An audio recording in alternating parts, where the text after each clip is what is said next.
सभ्यता से जुड़ा एक पुरातात्विक स्थल है। लोथल में आपका स्वागत है।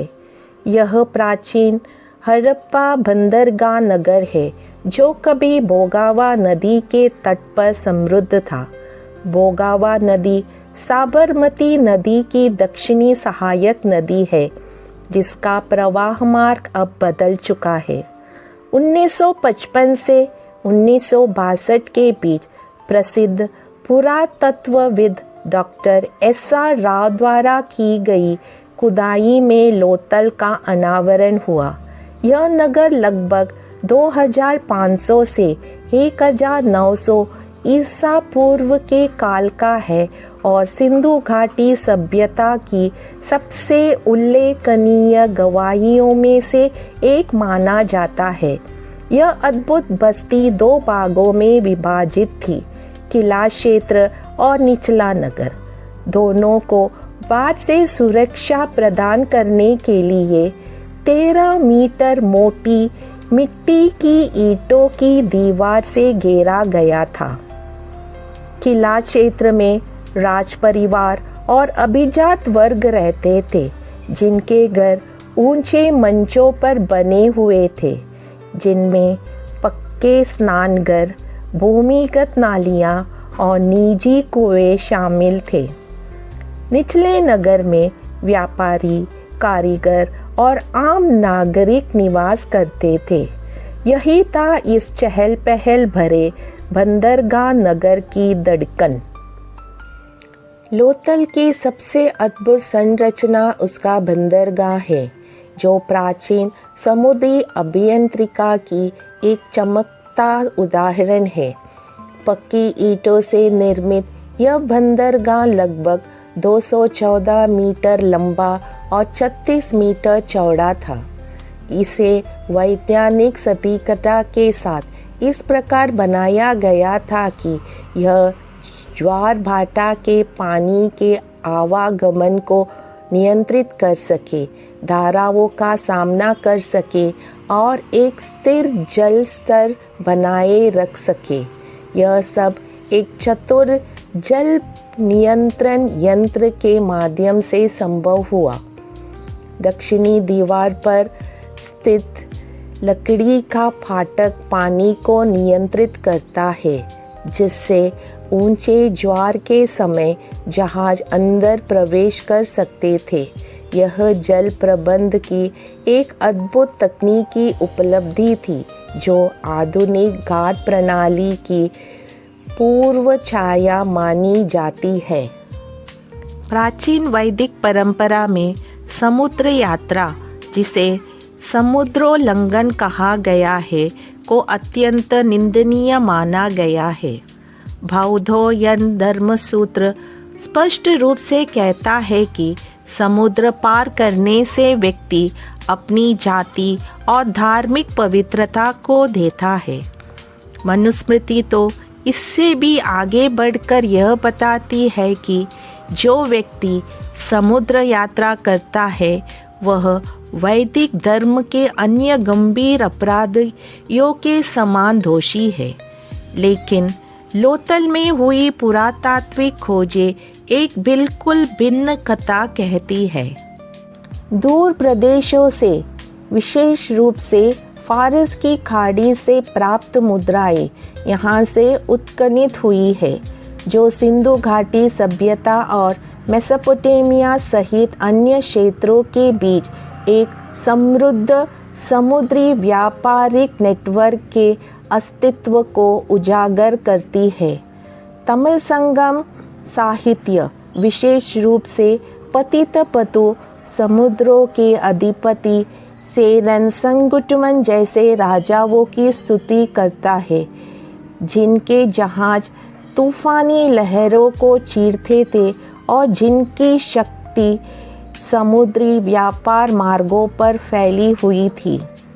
लोथल के गोदी घाटों से लेकर पतितपतु की काव्य पंक्तियों तक इतिहास एक ही स्वर में कहता है, प्राचीन विश्व के वास्तविक समुद्र यात्री द्राविड़ ही थे। वैदिक ग्रंथों में समुद्री यात्राओं को वर्जित किया गया था। इसके बिल्कुल विपरीत हड़प्पा वासियों ने अत्यंत उन्नत गोदियाँ निर्मित की, 2 समुद्रों की यात्रा की और व्यापक समुद्री व्यापारिक नेटवर्क स्थापित किए। यह गहरा अंतर स्पष्ट रूप से दर्शाती है कि हड़प्पा सभ्यता वैदिक मूल की नहीं थी, बल्कि वह स्वभावतः द्राविड़ थी। समुद्री अन्वेषण और साहसिक यात्राओं की अदम्य भावना से लोटपोट। घाट के बगल में एक विशाल गोदाम स्थित था, जहां दूर देशों से आए माल को संग्रहित किया जाता था। बाढ़ से सुरक्षा के लिए इसे ऊंचे मंच पर बनाया गया था और इसका क्षेत्रफल लगभग 2000 वर्ग मीटर था।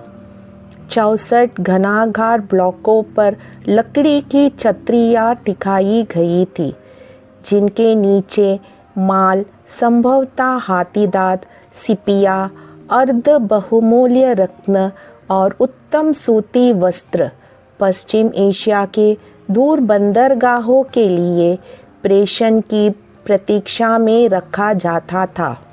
गढ़, जहां शासक और प्रशासकीय अभिजात वर्ग का निवास स्थान था।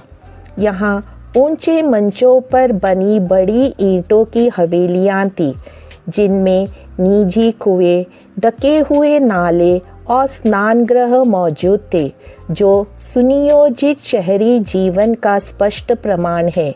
12 घर एकदम समांतर पंक्तियों में स्थित थे। प्रत्येक में स्नान क्षेत्र था, जो भूमिगत नालियों के माध्यम से मुख्य नाले से जुड़ा था और वह नाला अंततः घाट में जाकर मिलता था। ऐसी शहरी संरचना हड़प्पा वासियों की नागरिक दृष्टि, स्वच्छता के प्रति सजगता और अनुशासन प्रियता की गवाही देती है। लोथल की सबसे रोचक खोजों में से एक है मणि निर्माणशाला। यह एक मिट्टी की ईंट से बनी इमारत थी, जिसमें 11 कमरे एक केंद्रीय आंगन के चारों ओर स्थित थे। यहाँ कुशल शिल्पकार कार्नेलियन, सुलेमानी पत्थर और सूर्यकांत मणि से सुंदर मनके तैयार करते थे। कार्यस्थल की फर्श में 2 घड़े मिले, जिसमें सैकड़ों अधूरे मनके रखे हुए थे। साथ ही 1-2 कक्षीय भट्टी भी पाई गई, जिसका उपयोग पत्थरों को चमकाने से पहले गर्म करने के लिए किया जाता था। इस संरचना के भीतर पाए गए 600 से अधिक मनके इस बात का प्रमाण है कि लोथल उस समय रत्न निर्माण कला और अंतर्राष्ट्रीय व्यापार का एक प्रमुख केंद्र था। निचला नगर यह क्षेत्र था जहां कारीगर और शिल्पकार रहते और कार्य करते थे। इसकी सड़कें सीधी और समान रूप से नियोजित थी, जिन पर किसी प्रकार का अतिक्रमण नहीं था। ऐसी शहरी व्यवस्था आज भी दुर्लभ है। सड़कों के दोनों ओर आवास और कार्यशालाएं बनी थी, जिनमें उत्कृष्ट जल निकासी और जल प्रबंध प्रणालियां मौजूद थी। तांबे के कारीगर, शंख काटने वाले और मनके बनाने वाले लोथल की अर्थव्यवस्था का मेहनती केंद्र था। उनकी सटीक अनुपात में बनाई गई ईंटें उनके मापन और मानकीकरण में निपुणता का स्पष्ट प्रमाण देती है।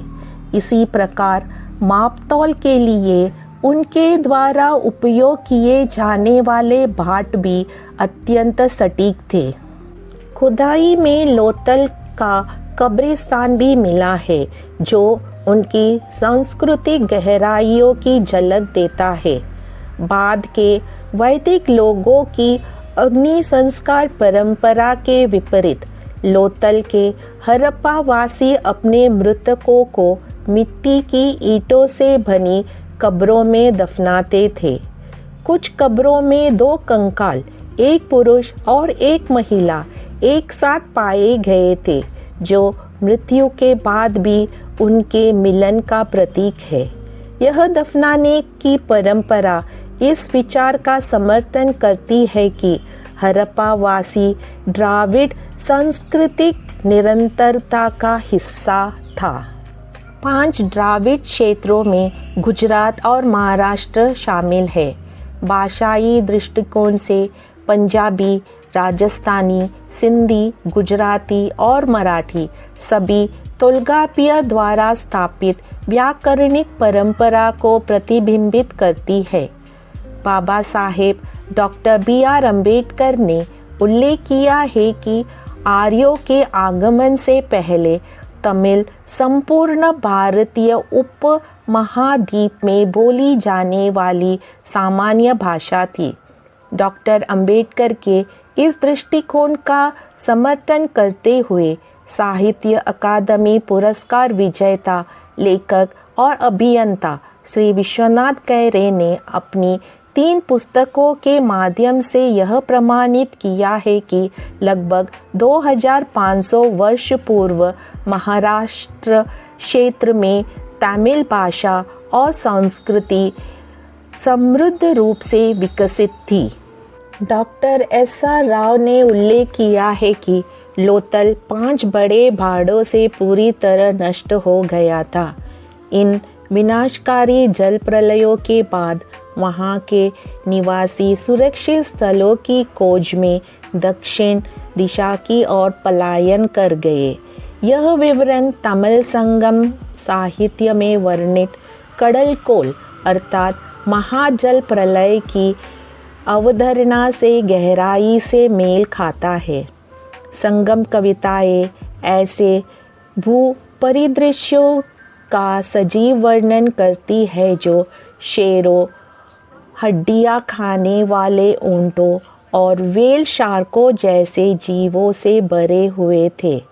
ये प्रजातियां तमिलनाडु की मूल निवासी नहीं है और विशेष रूप से विंध्या पर्वत के दक्षिण में नहीं पाई जाती, परंतु गुजरात और कच्छ क्षेत्र में मिलती है।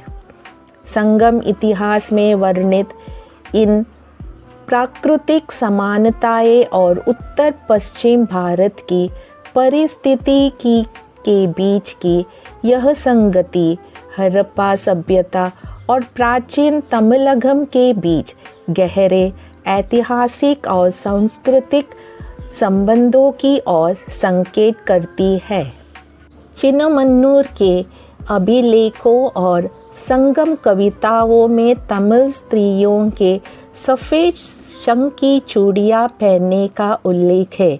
वही अलंकरण जो मोहिंजोदारो की नृत्य करती युवती के हाथों में पाया गया और आज भी गुजरात तथा राजस्थान की ग्रामीण स्त्रियों द्वारा पहना जाता है। लोतल, कोडुमनल और पुरोंदल जैसे तमिल स्थलों से प्राप्त पुरातात्विक साक्ष्य भी समान शंख चूड़ी उद्योग को दर्शाते हैं। कला, शिल्प, संस्कृति और स्मृति की यह निरंतरताएं दर्शाती है कि लोतल केवल एक प्राचीन नगर की कहानी नहीं बल्कि उस सभ्यता का जीवंत आख्यान है जिसकी आत्मा आज भी तमिल और द्राविड़ विश्व की नसों में प्रवाहित है। लोतल समुद्री व्यापार, विज्ञान और कला का उद्गम स्थल एक शाश्वत अनुस्मारक के रूप में खड़ा है कि द्राविड़ सभ्यता की जड़ें निर्माताओं, स्वप्नदर्शियों और नाविकों द्वारा रखी गई थी, जिन्होंने भूमि और समुद्र दोनों की ओर देखा था।